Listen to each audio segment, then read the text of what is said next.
like any physical martial art or sport, it's about body mechanics and teaching your body to perform and move in certain ways. So through repetition, you can teach your body how to do things over and over and over again, and then once you've taught your body to do it, hopefully you can do the techniques to the best of your ability. So the channel is not set up as a debate of a technique over things like sine wave or practicality of technique. The channel is set up ideally to take students who are already doing ITF style Taekwondo to help them reach the next level. So you may be able to perform your pattern.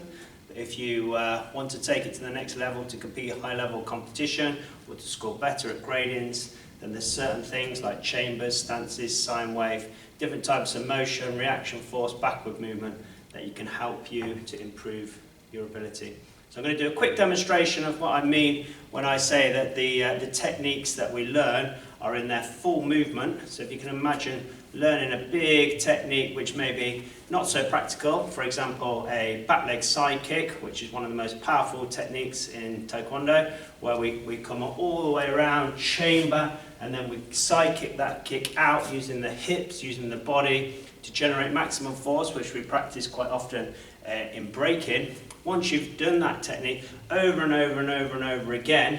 the idea of gaining the power and the practicality of the technique is that then you can shortcut the technique to get that front leg up fast into psychic position, but your brain, because over repetition of doing the full technique, can still generate enough power because it skips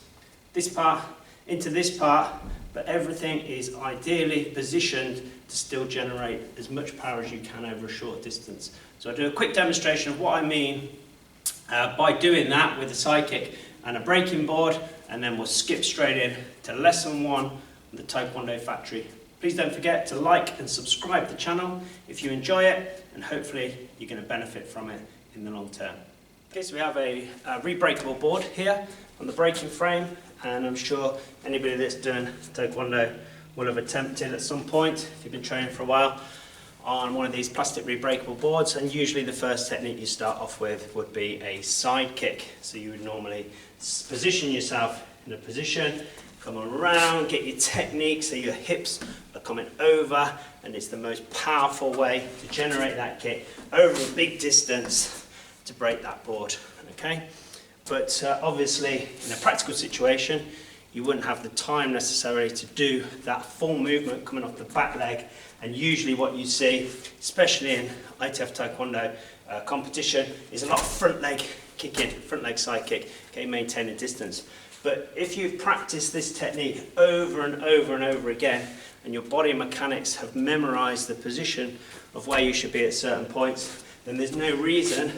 why you can't shortcut that technique and start like here. And because that's the position, my foot isn't quite twisted, my hips aren't quite twisted, that I know I would be in at that point if I was performing the full technique. And then all I need to do is twist, and I've pinched that tiny little frame of the technique into that last little section. So literally I'm just performing that part, but I can still generate enough power to break the breaking board, which some people may struggle with doing the whole technique. But because I've learnt that position over repetition, repetition, repetition, I'm able to break it over or generate a fraction of that power over a smaller pace of time. And that is what the full movements of the patterns are going to look like. We're doing them in their full movement, and then if you need to use the techniques and get them powerful, you shortcut the technique, and hopefully you can still generate more power than if you'd have just done the shortened version from the outset.